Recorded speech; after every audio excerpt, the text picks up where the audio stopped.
Gracias, gracias. De verdad qué bendición estar aquí con ustedes. Y pues sí, me llamo Paco, nací en la Ciudad de México.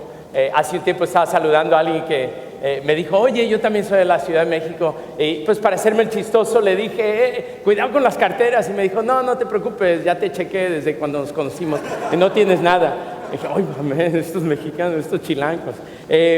Pero pues preguntándole al Señor de qué hablar esta noche con ustedes. Hace unas cuantas semanas estaba orando y sentía que Dios no me respondía. Para Señor, por lo menos dime algo.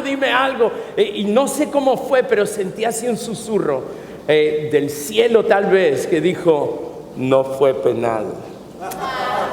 No es cierto, estoy bromeando.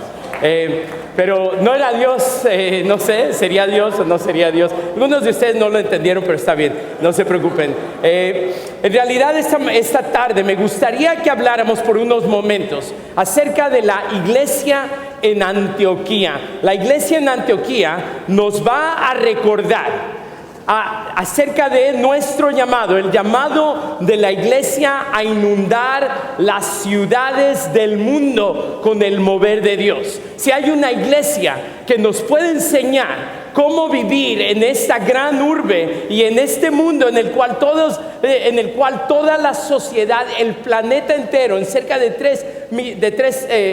tres siglos, va a haber cambiado de ser un planeta donde la gran mayoría de la gente vive ruralmente a ser un planeta en el que la gran mayoría de la gente vive en todas las ciudades del mundo.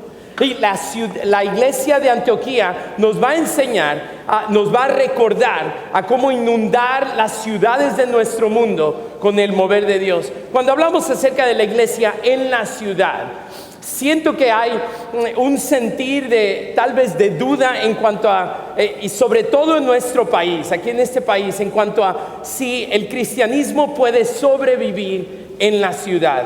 Hay gente que cita el crimen, hay gente que cita la desunidad dentro de la ciudad o la gran variedad de creencias por toda la ciudad. Hay gente que tiene miedo al crimen y que se va huyendo de las ciudades. Hace unos 40, 50 años, aquí en Estados Unidos, las grandes ciudades estaban llenas de cristianos. Cuando llegaron el movimiento de los derechos civiles, la gran mayoría de cristianos huyeron de la ciudad.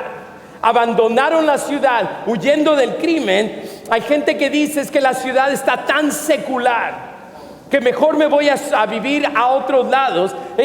También cuando la gente ve diciendo a lo largo de toda la Biblia, los lugares bonitos, los lugares donde la gente iba a encontrarse con Dios, era en las montañas, era en el campo, era en el desierto, nunca dentro de la ciudad. Sin embargo, la iglesia de Antioquía nos va a decir, nos va a recordar que lo más diverso que la ciudad es, lo más cosmopolita que la ciudad es, lo más grande que la ciudad es, lo más que el evangelio va a vivir vibrantemente en medio de ello. No es nada más que el evangelio fue diseñado para sobrevivir en la ciudad, sino que fue diseñado para sobreabundar. Lo más cosmopolita que la ciudad es, lo más difícil que la ciudad es, lo más grande que la ciudad es, lo más que el evangelio es la única cosa. Es la única receta para la ciudad que no puede fallar. De hecho, el fin del mundo viene en una ciudad. En la ciudad de Jerusalén. Y vi la gran Jerusalén que bajaba del cielo. La gran Jerusalén, la ciudad de Dios. The more diverse the city, the more cosmopolitan the city, the more the gospel thrives in it. Estaba leyendo un hermano, Tim Keller, que está en la ciudad de Nueva York, en el centro de la ciudad, en su libro Center Church, en su libro de la iglesia en el centro de la ciudad. Él menciona algo así, lo voy a citar, aunque como está en inglés lo voy a medio parafrasear. Yo creo que lo voy a hacer mejor de lo que él dijo. Pero dice, no puedes alcanzar a la ciudad desde los suburbios, pero sí puedes alcanzar a los suburbios desde la ciudad. Las ciudades son como un corazón gigante que atrae a la gente como las arterias y las venas y después los manda a todo el mundo. Los estudiantes vienen a las ciudades para atender la escuela. Cuando se gradúan, se mueven de la ciudad y llevan lo que recibieron ahí a todos los demás lugares. Los solteros, en una manera desproporcionada, vienen a la ciudad y cuando se casan, después se mueven hacia los suburbios, donde van a tener a sus hijos, van a criar familias. Los inmigrantes llegan a las ciudades y viven ahí, sobre todo en ciudades del mundo. Y cuando ya tienen un poco más de riquezas y empiezan a tener familias, se mueven hacia el resto de los lugares alrededor de las ciudades. En cada uno de los casos, los movimientos son del centro de la ciudad hacia afuera. Y como resultado, la iglesia, que no nada más sobrevive, sino que abunda en la ciudad, creará una comunidad, los cuales sus miembros se esparcirán naturalmente por toda la región alrededor de las grandes ciudades. Este hermano Tim Keller, junto con la iglesia de Antioquía, nos va a recordar esta noche por unos momentos que el evangelio fue diseñado precisamente para lo más grande, lo más difícil de la ciudad. De hecho, si tu cristianismo no puede sobrevivir y abundar en la ciudad, entonces no es verdadero cristianismo. Me gustaría invitarte que fueras conmigo al libro de los Hechos, el capítulo 11 de los Hechos, capítulo 11, empezando en el versículo 19.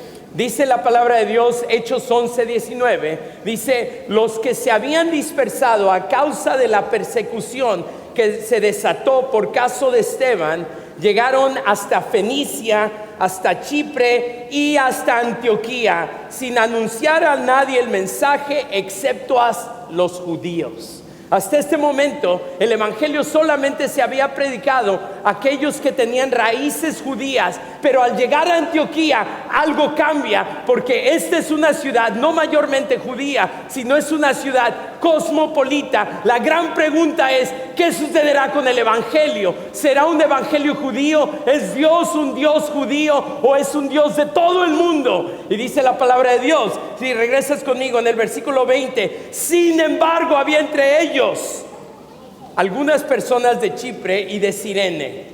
Yo le añadiría ahí, locos de remate, que al llegar a Antioquía hicieron lo imposible. Que al llegar a Antioquía comenzaron a hablarles también a los de habla griega, anunciándoles las buenas nuevas acerca del Señor Jesús. El poder del Señor estaba con ellos. Subraya eso, el poder del Señor estaba con ellos. Una iglesia que no nada más sobrevive en la ciudad, sino que sobreabunda. El poder del Señor está con ellos y un gran número creyó y se convirtió al Señor. La noticia de estos sucesos, o sea, el chisme, le llegó a oídos de la iglesia de Jerusalén y mandaron a Bernabé a Antioquía. Dice: yo no voy, manda a Bernabé. Pobre Bernabé. Termina yendo hacia Antioquía. Cuando él llegó y vio las evidencias de la gracia de Dios, se alegró y animó a todos a hacerse el firme compromiso de permanecer fieles al Señor, pues era un hombre bueno, lleno del Espíritu Santo y de fe. Un gran número de personas allí aceptó al Señor. Después partió Bernabé para Tarso en busca de Saulo, y cuando lo encontró, lo llevó a Antioquía. Durante todo un año se reunieron los dos con la iglesia y enseñaron a mucha gente. Y fue en Antioquía donde a los discípulos se les llamó cristianos por primera vez. Me gustaría esta tarde simplemente resaltar 3 factores de transformación que nos enseña la iglesia de Antioquía, de transformación para las grandes ciudades del mundo. El primer factor es simple, pero precisamente es conciso. Es la palabra fe, es el factor de la fe, porque la iglesia de Antioquía era una comunidad con fe al rojo vivo. No una fe calientita, no una fe de fin de semana, sino una fe al rojo vivo, una absoluta dependencia del Señor Jesús. En el capítulo 11, versículo 21, nos encontramos que el poder de Dios estaba con ellos. En el capítulo 13, en el versículo 2, nos encontramos ayunando y orando. Dice la palabra de Dios que cuando ellos estaban ayunando y orando, dice la palabra de Dios, escucha esto, que el Espíritu de Dios les habló. El Espíritu de Dios les habló. Sabes que en nuestra propia situación, en la Iglesia Nueva Vida y por toda la ciudad, cada transformación que hemos experimentado, la hemos experimentado en conjunto con algún tiempo de ayuno y oración. A lo largo de toda la historia, aquellos cristianos que han transformado sus ciudades, que han visto una transformación radical en su seno, han sido gente que cuando vienen a la iglesia no vienen a esperar que haya un buen sermón, que se sientan bien, que los reciban bien y después ir a comer, sino lo que sienten es una verdadera fe de que cuando yo llegue a ese lugar y estemos reunidos, Dios se va a presentar y Dios va a hacer algo. Y esta es una buena pregunta para ti y para mí. ¿Cuál es tu expectativa cada que los cristianos se reúnen? Tu corazón está latiendo diciendo algo va a suceder. He estado pensando mucho acerca de las singularidades del cristianismo. En otras palabras, a lo largo de la historia, gente, y por todo el mundo, gente ha meditado, gente ha leído, gente ha estudiado. Sin embargo, una de las singularidades del cristianismo, yo creo que la esencial es que a lo largo de la historia, los cristianos siempre han sido esos hombres y mujeres que han dicho: he tenido un encuentro con Dios. Un encuentro con Dios.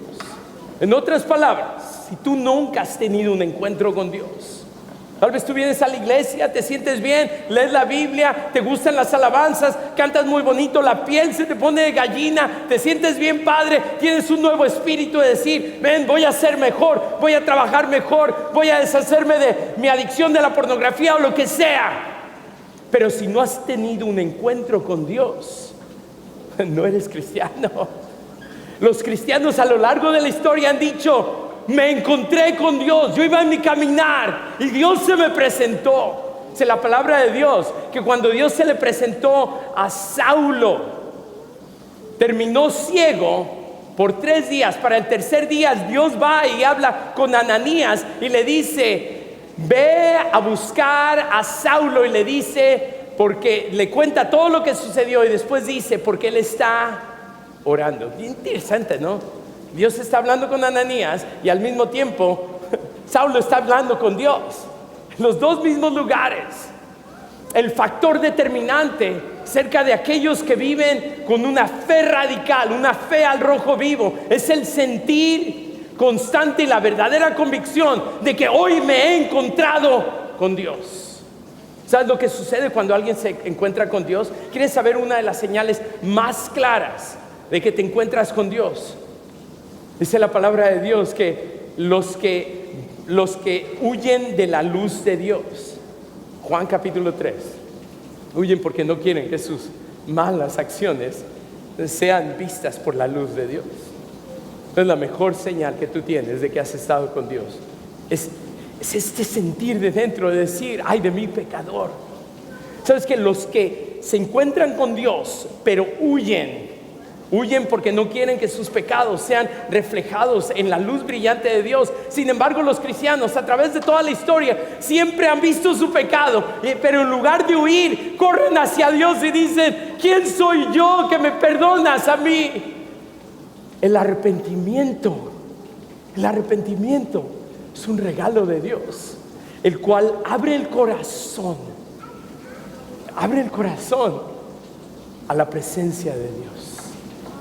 Sabes que por las últimas semanas yo he estado hablando con nuestra congregación ahí en la Villita, les he estado desafiando: hey, mi hermano, mi hermana, ¿qué te parece que si durante todo el verano tú dices: nunca me he encontrado con Dios? ¿Sabes que no has hecho tiempo para Dios? ¿Qué te parece si durante todo el verano Y dices, yo me voy a encontrar con Dios. Y al estar ahí en tu cama cada día, tú dices, en lugar de despertarme, lo primero que haga es checar mi Facebook. Yo sé si te está doliendo. En lugar de checar mi Facebook, ¿por qué no en lugar de checar mi Facebook, antes de que mis pies toquen el suelo, por la mañana, hablas con Dios? Dice la palabra de Dios que la puerta para entrar a hablar con Dios es el agradecimiento. Entrad por sus puertas con acción de gracias. Antes de todo, obviamente si tienes más de 40 años, pues tienes que ir al baño y después regresas, pero todavía no has empezado, ¿no? Pero tiempo fuera, regresas y dices, no, todavía no vale, eso no vale, no era penal.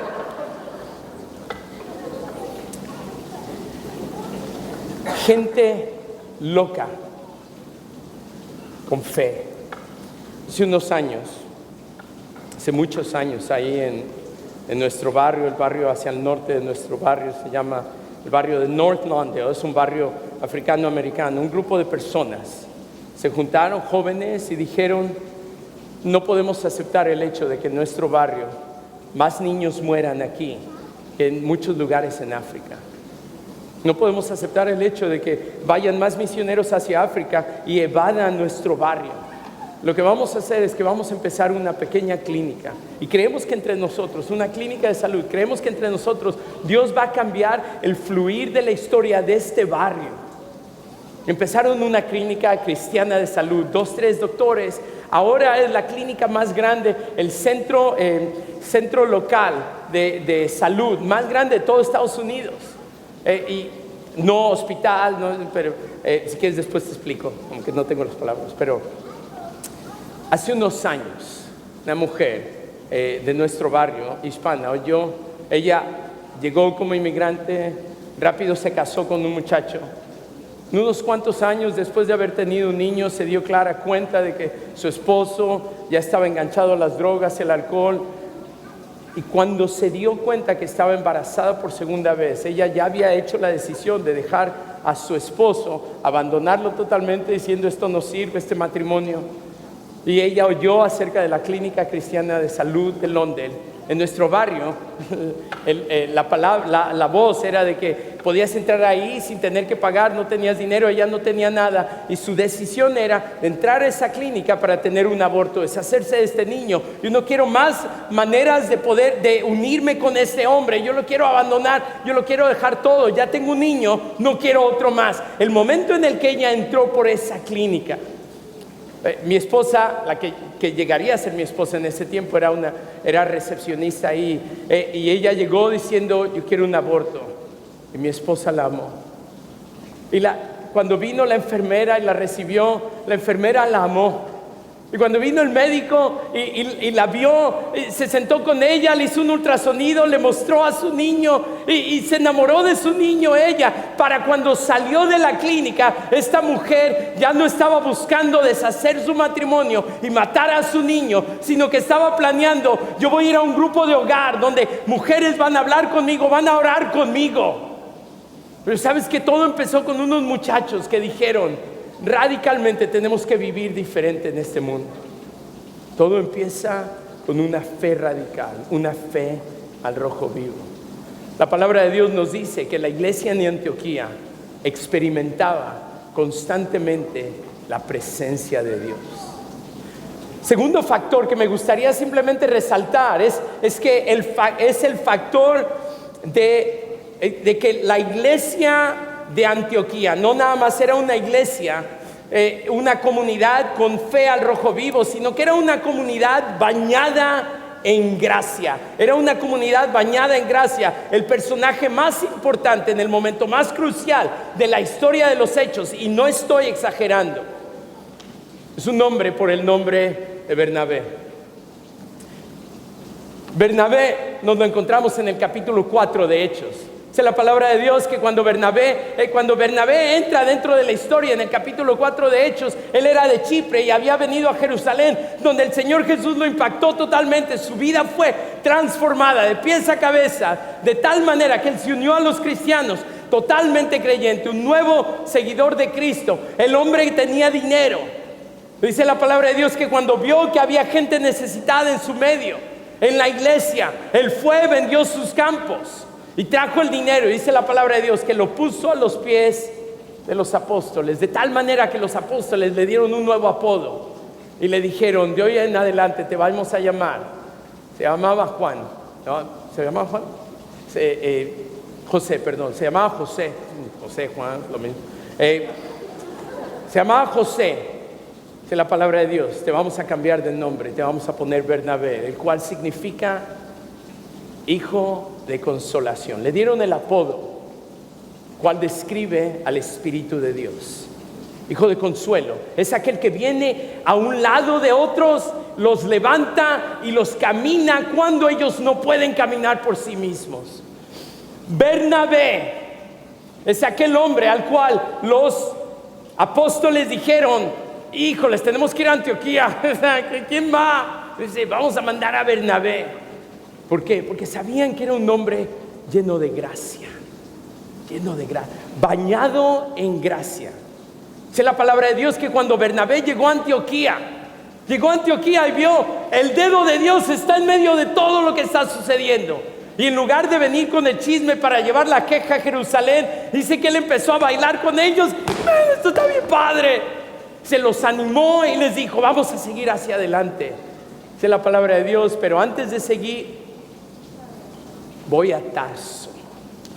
Eso es súper importante, porque en Tarso vivía un jovencillo. No era joven, no era muy joven. Yo me considero un poco joven todavía. Me verán las canas. Ahí vivía un hombre que se llamaba Saulo de Tarso. Este Saulo odiaba a los cristianos. Este Saulo nos va a decir después en Filipenses 3 que su problema más fundamental es que él creía que sus chicharrones tronaban más que cualquier otro chicharrones. Si tus chicharrones truenan, los míos truenan más. Dice: no, es que mira, es que papi me circuncidó al 8º día, ya ves. Dice que es que yo no soy como esos nacos de la tribu de Simeón o Rubén. Yo soy de la tribu de Benjamín. ¿Te acuerdas quién más era de la tribu de Benjamín?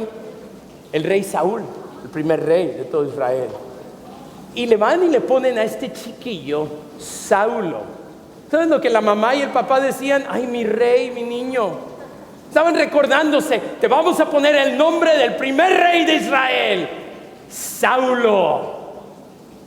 Y Saulo creció sintiéndose mejor que cualquier otro, sintiéndose diciendo: no hay alguien que me supere. Y de hecho odiaba tanto a aquellos que iban en contra de su judaísmo, aquellos que él veía diciendo: estos cristianos, de tal manera que respirando odio por los cristianos los fue a perseguir. Pero en su camino a Damasco, ¡pam!, tuvo un encuentro con Dios. Todo fue transformado en la palabra de Dios, que él empezó a predicar el evangelio dentro del mismo Damasco.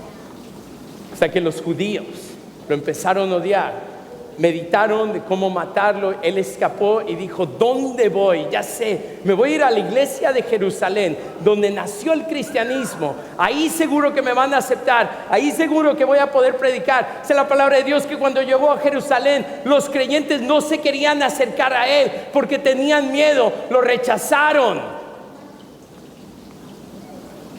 Aquí está Saulo diciendo: yo le he entregado toda mi vida a Cristo, pero la iglesia no me acepta. Entra Bernabé, dice la palabra de Dios, que le puso su brazo alrededor.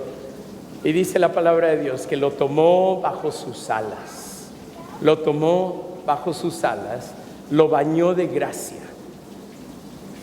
Unos años después, cuando Bernabé llega y ve el milagro de Antioquía, dice la palabra de Dios: ya sé quién va a ser el mejor pastor de esta iglesia.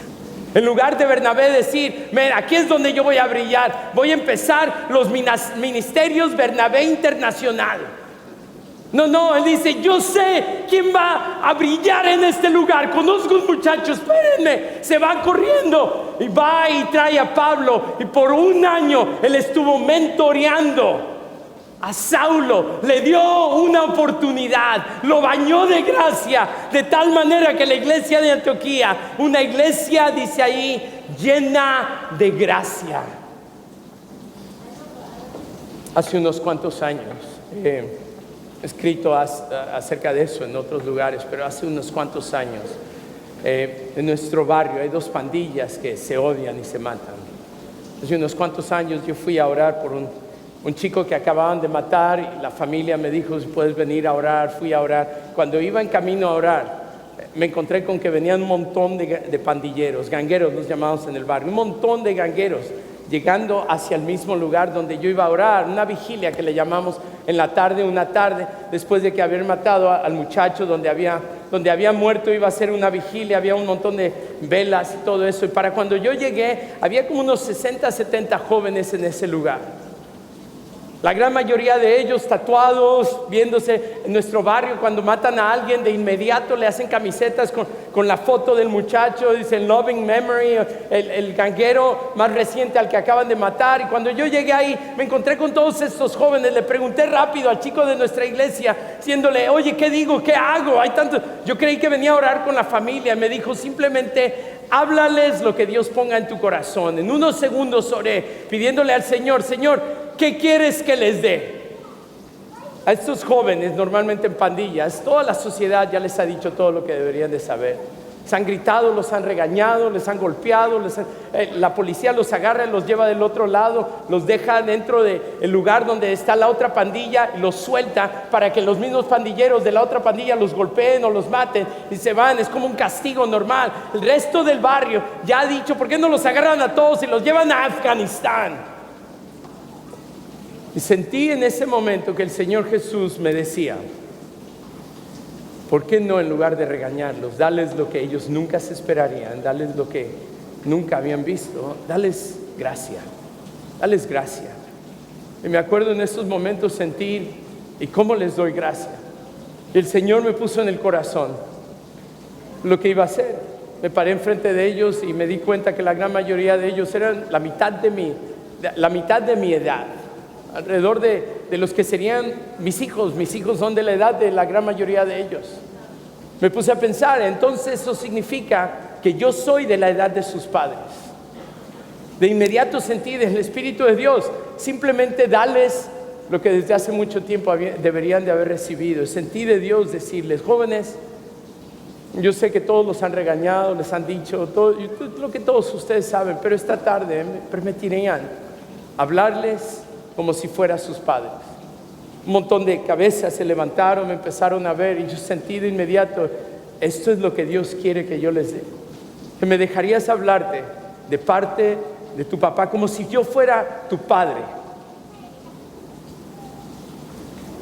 Les dije, me perdonas porque cuando tú eras niñito yo debería de haber estado ahí contigo. Me perdonas por no haber jugado contigo, por no haber tenido tiempo. Me perdonas por haber golpeado a tu madre. Me perdonas por haberte golpeado a ti, por haberte abusado. Según empecé a hablar de esta manera, yo sentí claramente que empecé a sentir lo que sus padres les deberían de haber dicho y empecé a llorar. Ahí en ese lugar, una vergüenza tremenda. Yo no había intencionado llorar. Se rompió mi corazón sintiendo lo que estos muchachos deberían de haber recibido de sus padres.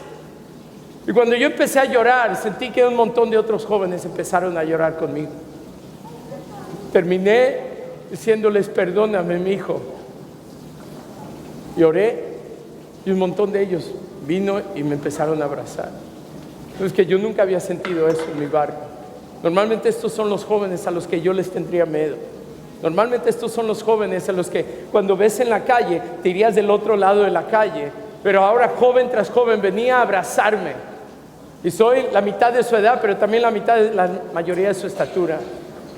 Abrazando a jóvenes, imaginas abrazando a jóvenes que desde hace mucho tiempo nunca han recibido un abrazo de su padre y abrazándolos fuerte y diciéndoles, perdóname mi hijo, te amo.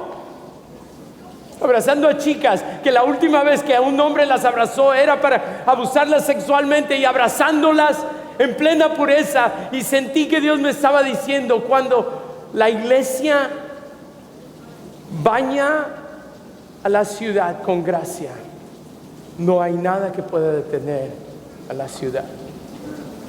No hay nada que pueda detener a la iglesia, perdón. ¿Sabes qué? Estoy bien emocionado de que haya un hombre africano-americano en la Casa Blanca. Siento que es bueno. Hace 40 años estaban matando a africano-americanos aquí en este país y ahora hay un presidente allí, en la Casa Blanca. Pero lo que más me emociona es que alrededor de unos 10, 15, 20 años va a haber un presidente hispano en la Casa Blanca. Presidente Martínez. Un presidente Rodríguez. ¿No te lo imaginas? Damas y caballeros, el presidente de los Estados Unidos de América. Tan, tan, taran, tan, tan, tan, taran. ¿Sabes qué? Pero aquí está la cosa.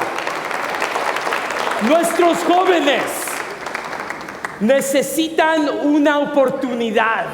Necesitan hombres y mujeres como Bernabé que no huyan de la ciudad, sino que regresen a la ciudad y que digan: yo sé lo que puedo hacer, pero tengo a alguien mejor. Y van y abrazan a otros jóvenes y les dan oportunidades dentro de la iglesia. En nuestras iglesias debería de haber el doble de oportunidades para jóvenes que prediquen, para jóvenes que hagan, para jóvenes que decoren, para jóvenes que hagan lo que les dé la gana. Que en la iglesia haya hombres y mujeres que abrazan a jóvenes y dicen: yo sé que no sabes nada, pero te voy a amar en el nombre de Cristo y te voy a dar una oportunidad. ¿Sabes lo que hemos entendido acerca de las pandillas en nuestro barrio? No, la gente dice que son flojos. No son flojos, man. Están ahí toda la noche en una esquina. Están cuidando esa esquina. Responden al liderazgo fuerte, al liderazgo claro, al liderazgo intencional. La ciudad necesita hombres y mujeres con un espíritu de Bernabé, con un espíritu de bañar a la ciudad con gracia, con la gracia de Dios. Hace unos cuantos años, los pastores de Nueva Vida, somos una iglesia por ya 20 diferentes barrios de la ciudad, y decidimos: vamos a hacer una iglesia. Dios nos puso en el corazón para nosotros ser una iglesia a lo largo de toda la ciudad.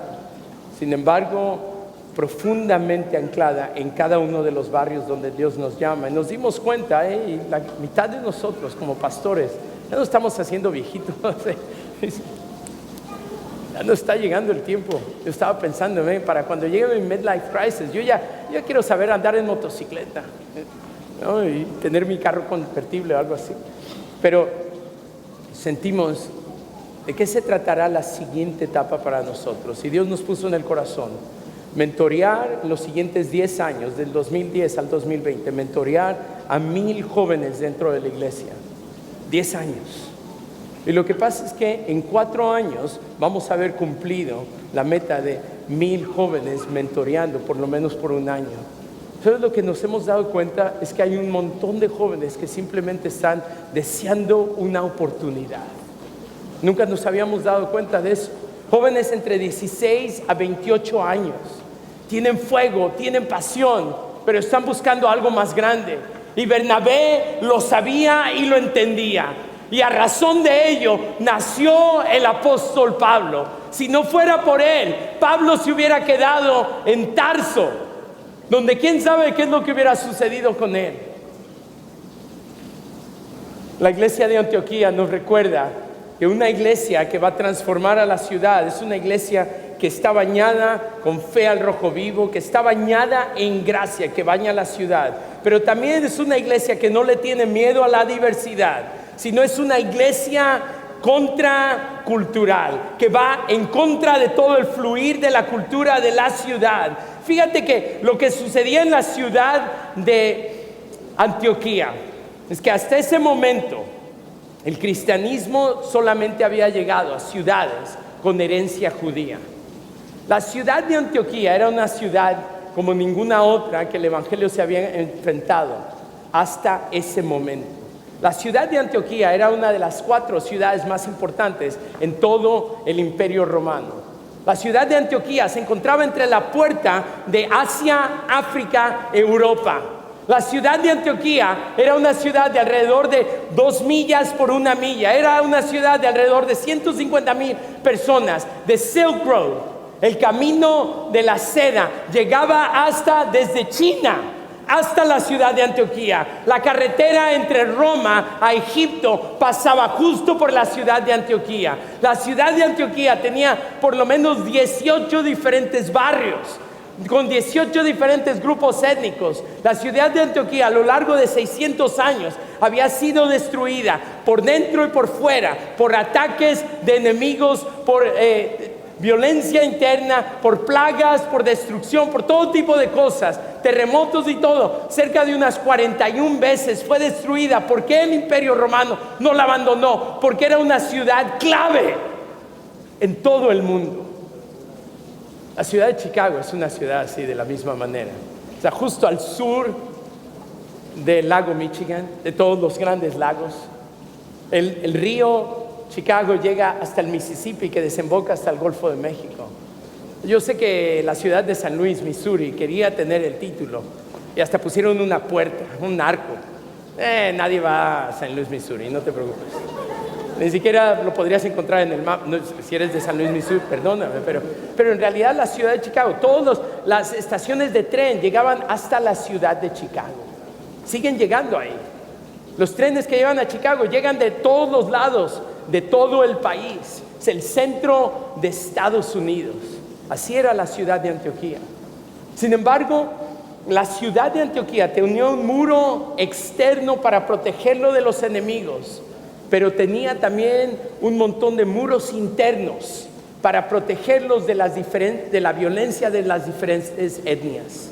Hay un historiador que habla claro acerca de la vida dentro de la ciudad de Antioquía, se llama Rodney Starks. Rodney Starks dice que llegando la noche, la gente bloqueaba sus puertas y no cruzaba los barrios.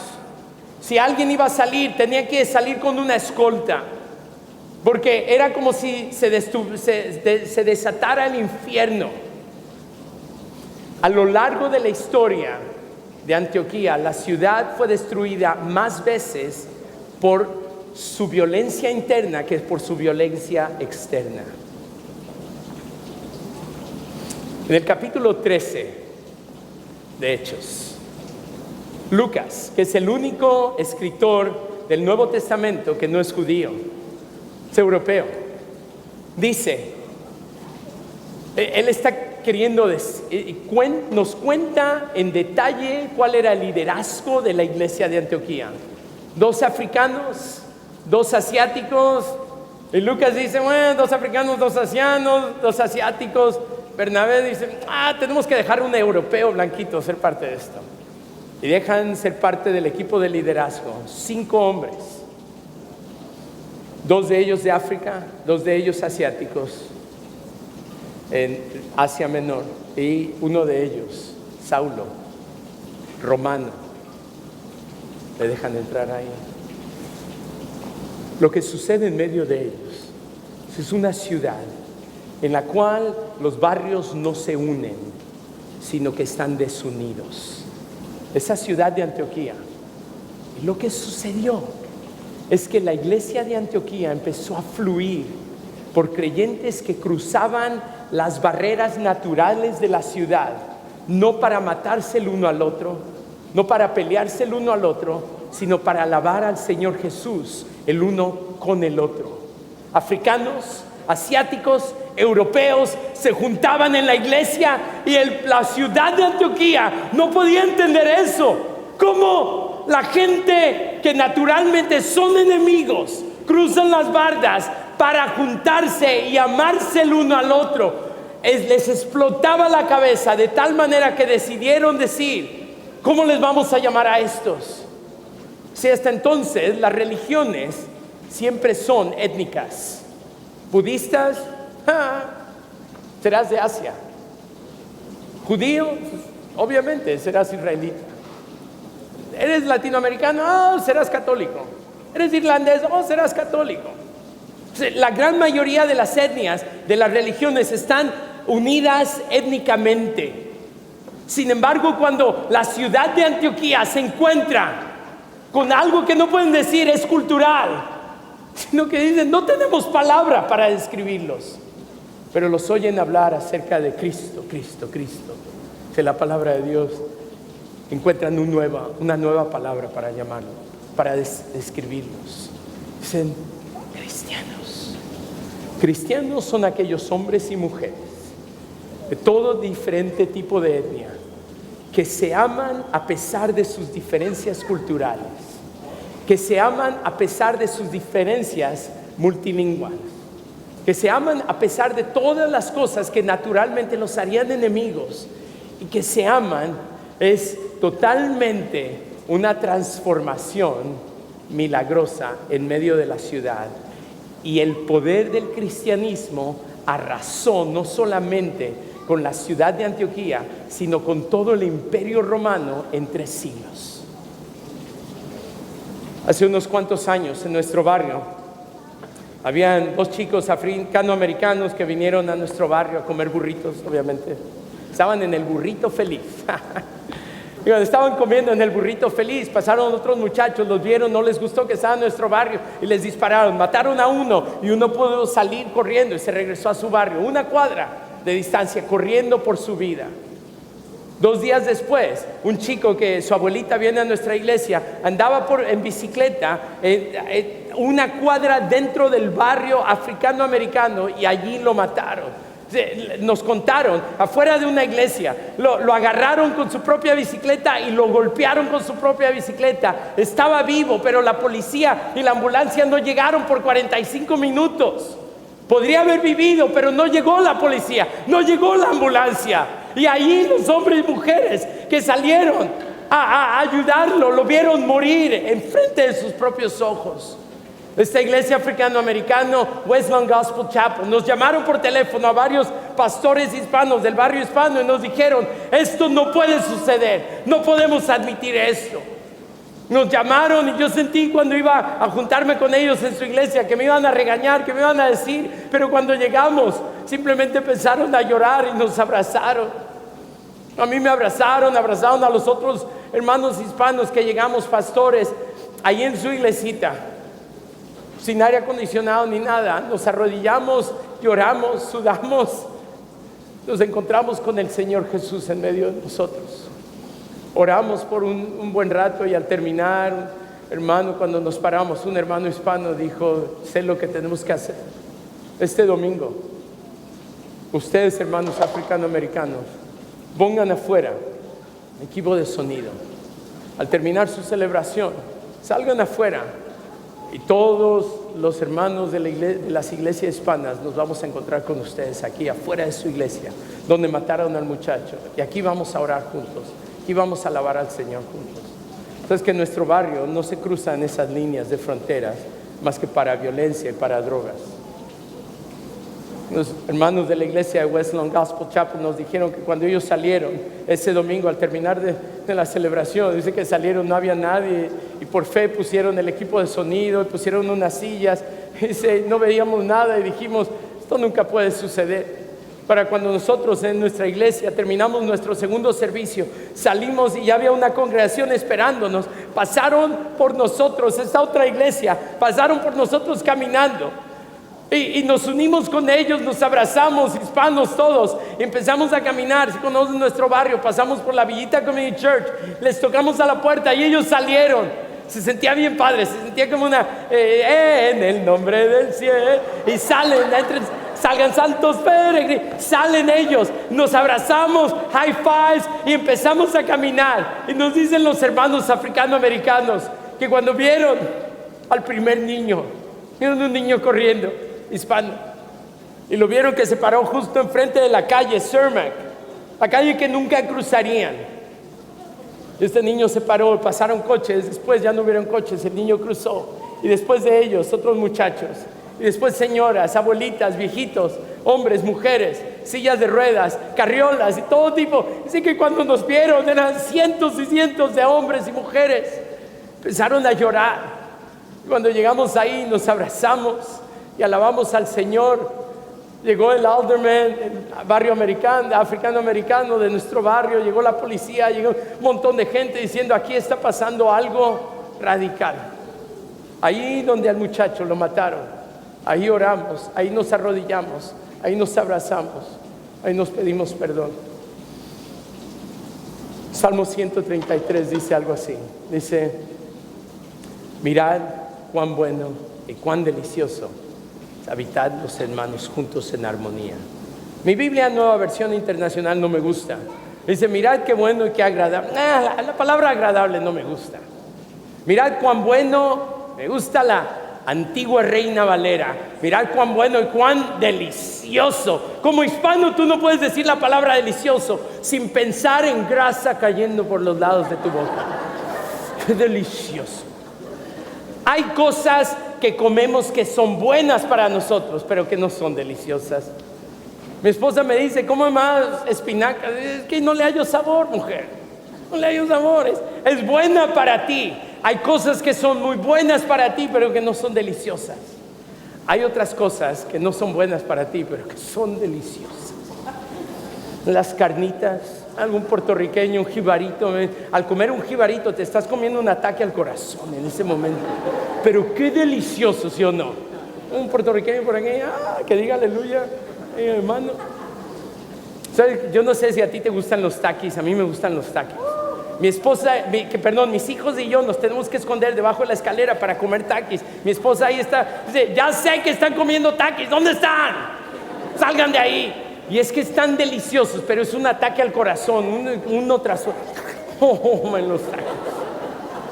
La palabra de Dios nos dice que cuando los hermanos están juntos en armonía, cuando cruzamos las líneas que nos dividen naturalmente y juntos en armonía, es como un coro que canta bellísimamente. La gente dice, nuestro Señor Jesús es bello, pero ¿cómo van a ver su belleza? Su belleza solamente se puede encontrar cuando el pueblo de Dios se ama, y eso es no nada más bueno para la sociedad, es absolutamente bueno, pero también es delicioso. Dios dice, es bueno, pero cómo me gusta. Los hermanos juntos en armonía. La iglesia de Antioquía nos recuerda una fe al rojo vivo. Nos recuerda que la ciudad va a ser ganada cuando la bañamos en gracia. Y nos recuerda que hay poder en la iglesia de Dios para ir en contra de la cultura, y en lugar de afirmar las divisiones, afirmar la unidad. Lo que nos une es el amor por nuestro Señor Jesús. ¿Por qué no cierras tus ojos conmigo? Señor Jesús, en estos momentos, Señor, necesitamos una nueva visión. Siento que la iglesia de Antioquía nos clama y nos dice, sean ahora en Chicago lo que nosotros fuimos en ese tiempo.